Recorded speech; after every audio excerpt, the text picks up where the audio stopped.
सभी को नमस्कार। 10th सिविक्स की क्लास में आपका स्वागत है। जैसा कि आप जानते हैं हम लेसन 4 पर चल रहे थे। लेसन का नाम है जाति, धर्म और लैंगिक मसले। पाठ को हमने अभी एक भाग में देखा, आज हम उसका दूसरा भाग बनाने जा रहे हैं, जिसमें हम जानेंगे जातिगत असमानता क्या है, जातिगत असमानता के कारण क्या हैं, राजनीति पर जाति का क्या प्रभाव है। तो चलिए शुरू करते हैं हम अपना topic. Lesson 4 10th civics. Lesson का नाम है जाति, धर्म और लैंगिक मसले। तो आज जो हम देखेंगे वो है जातिगत असमानता। जातिगत असमानता क्या होती है देखिए। पहले आप इस पाई चार्ट को देख लीजिए। तो ये आपको बता रहा है कि हमारे देश में 79.8% जो जनसंख्या है वो हिंदुओं की है, 14.2% जो है मुसलमान हैं, 2.3% ईसाई हैं, 1.7 सिख हैं, 0.7% बौद्ध हैं, 0.4% जैन हैं। जो अन्य धर्म के हैं वो 0.7% हैं और 0.2% लोग ऐसे भी हैं जो किसी भी धर्म को नहीं मानते हैं। तो ये आपको एक विभाजन दिखा दिया गया है कि इस धार्मिक आधार पर भी हमारे यहाँ इतना विभाजन है। चलिए सबसे पहले जान लेते हैं वर्ण व्यवस्था। वर्ण व्यवस्था क्या होती है?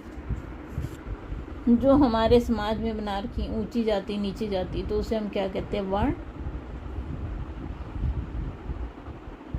व्यवस्था। जातीय समूहों का पदक्रम जिसमें एक जाति के लोग हर हाल में सामाजिक पायदान में सबसे ऊपर रहेंगे, तो किसी अन्य जाति के लोग क्रमगत रूप से उनके नीचे रहेंगे।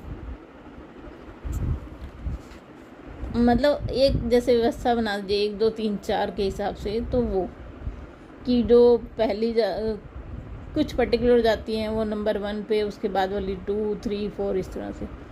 तो ये है वर्ण व्यवस्था जो कि हमारे समाज में खूब प्रचलित है।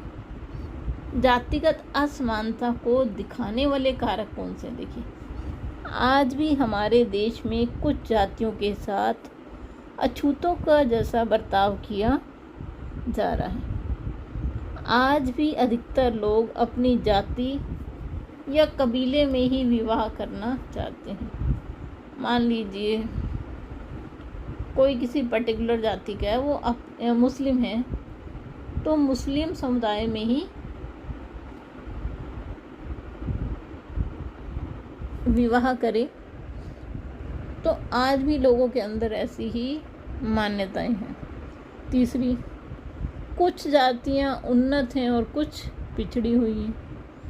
ये असमानता को दिखा रहा है। कुछ जातियों का अभी भी शोषण हो रहा है।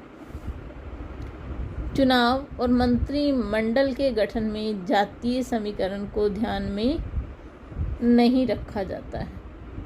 तो ये असमानता को दर्शाने वाले कारक हैं। अब असमानता को कम कैसे किया जा सकता है? सबसे पहला, सामाजिक सुधार आंदोलन चलाकर। मतलब ऐसे आंदोलन चलाए जाएं जिसमें लोगों को बताया जाए कि सभी धर्म के लोग बराबर हैं। जैसे कि हमारे समाज में ऐसे अनेक आंदोलन चलाए गए, राजा राम मोहन राय द्वारा, महात्मा गांधी द्वारा भी, और भी अन्य नेता हैं जिन्होंने समय समय पर विभिन्न प्रकार के आंदोलन चलाए। दूसरा है आधुनिक शिक्षा। लोगों को शिक्षा ही ऐसी दी जाए कि उनका नैतिक विकास हो और धर्म जाति की भावनाओं से ऊपर उठ के विकास करने की सोचें। तीसरा, नए पेशे। मतलब जो पहले तो क्या होता था कि बच्चे अपने पिता का जो भी उद्योग है उसी को ही करते थे, लेकिन अब समय बदल चुका है।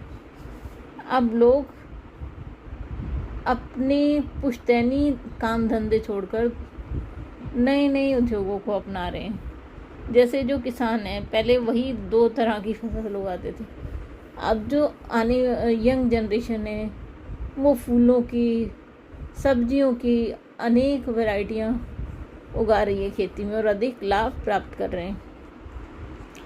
चौथा है संचार और यातायात के साधन। तो ये जो साधन हैं वो भी असमानता को कम करने में सहायता करते हैं। अब हम देख लेते हैं सांप्रदायिकता का क्या अर्थ होता है।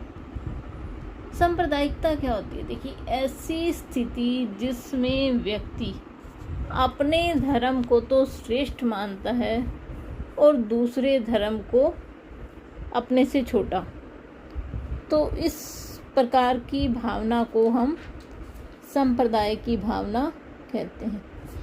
चलिए देखते हैं क्या कहते हैं। एक ऐसी स्थिति का उत्पन्न होना जिसमें व्यक्ति किसी अन्य धर्म के विरोध में अपना वक्तव्य प्रस्तुत करे, सांप्रदायिकता कहलाती है।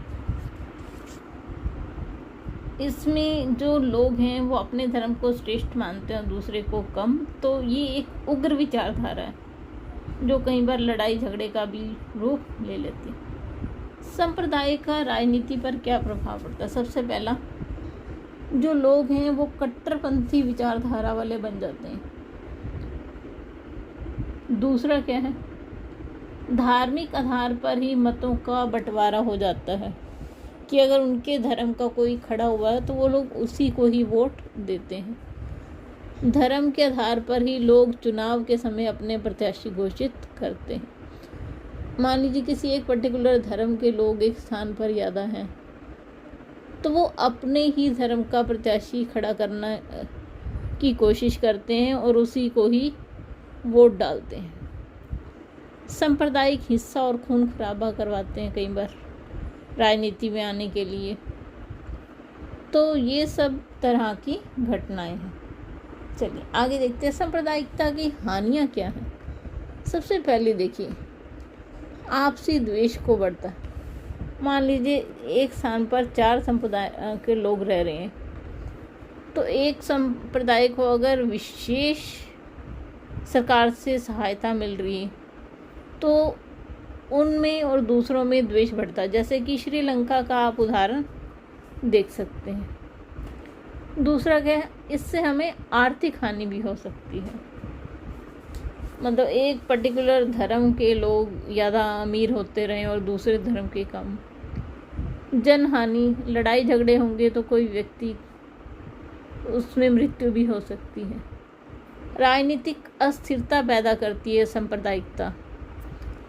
अगला जो कारण है वो देश की एकता में बाधा है सांप्रदायिकता, और राष्ट्र की सुरक्षा में भी खतरा बन जाती है। ये सांप्रदायिकता की हानियाँ हैं। चलिए आज के लिए बस इतना ही। अगर आपको वीडियो पसंद आए तो लाइक ज़रूर कीजिए और चैनल को सब्सक्राइब ज़रूर कीजिए। आप सभी का बहुत बहुत धन्यवाद।